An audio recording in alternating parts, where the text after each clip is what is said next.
আল্লাহ রাসূল সাল্লাল্লাহু আলাইহি ওয়াসাল্লাম একদিন হযরত আলী রাদিয়াল্লাহু তাআলা আনহুকে বলছিলেন, বলছে আলী, ঘুমাতে যাওয়ার আগে, ঘুম যাওয়ার আগে পাঁচটা কাজ করবা। কয়টা কাজ?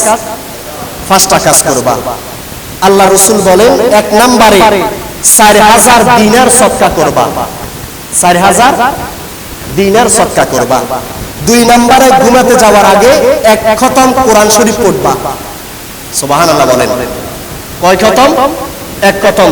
তৃতীয় নাম্বার আল্লাহ রাসূল বলেন, ঘুমাতে যাওয়ার আগে জান্নাত যে তোমাকে আল্লাহ দিবে, ওই জান্নাতের মূল্য পরিশোধ করবা। সুবহানাল্লাহ বলেন না? তোমাকে যে আল্লাহ জান্নাত দিবে তার মূল্য কি করবা? পরিশোধ করবা।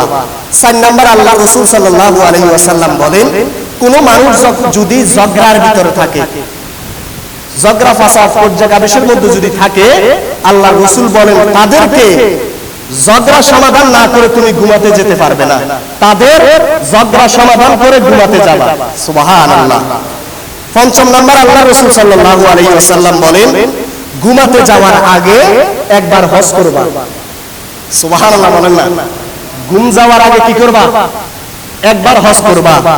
এই কথা বলার পর আল্লাহ রাসূল সাল্লাল্লাহু আলাইহি ওয়াসাল্লামকে হযরত আলী রাদিয়াল্লাহু তাআলা আনহু বলে, ইয়া রাসূলুল্লাহ, এই কাজগুলো আমার পক্ষে করা সম্ভব না।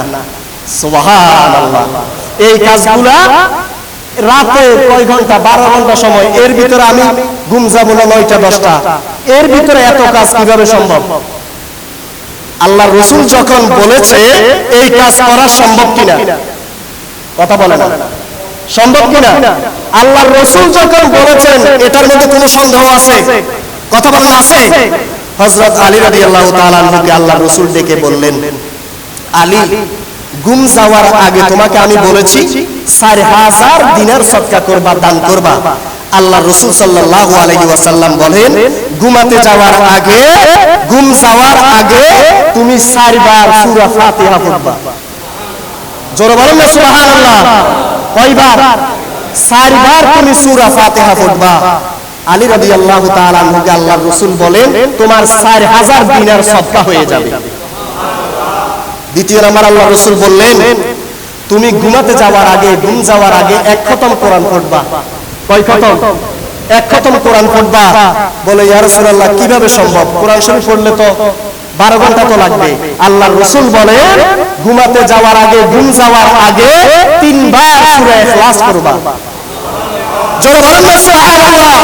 কয়বার? আর জোরে কয়বার? আল্লাহর রাসূল বলেন 3 বার সূরা ইখলাস পড়লে এক খতম কোরআন হয়ে যায়।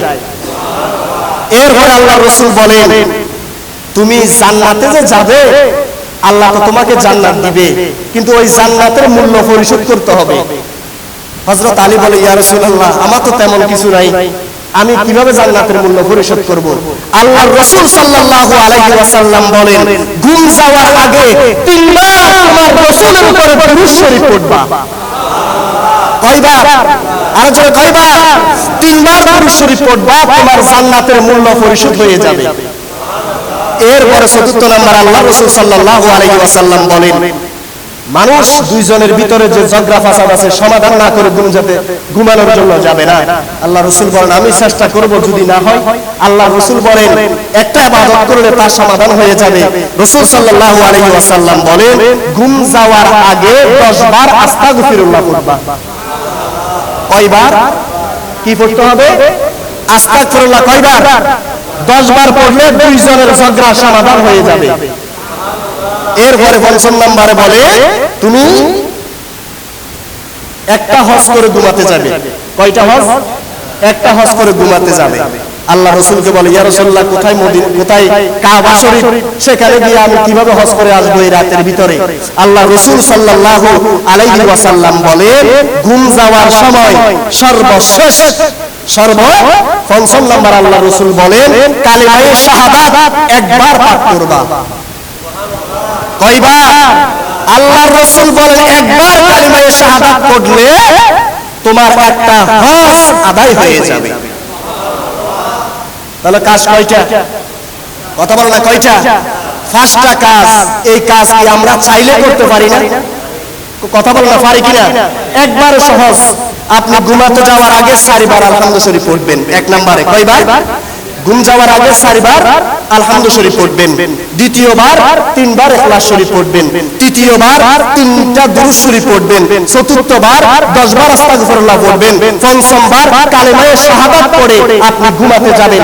আপনার এই 5টা কাজ আদায় হয়ে যাবে। সুবহানাল্লাহ। আল্লাহ পাক রব্বুল আলামিন আমাদের সবাইকে বুঝার এবং আমল করার তৌফিক দান করুন। আর একটু জোরে বলুন আমিন। আমরা সকলে বলি আল্লাহ শুধু গজব আমাকে দেয়,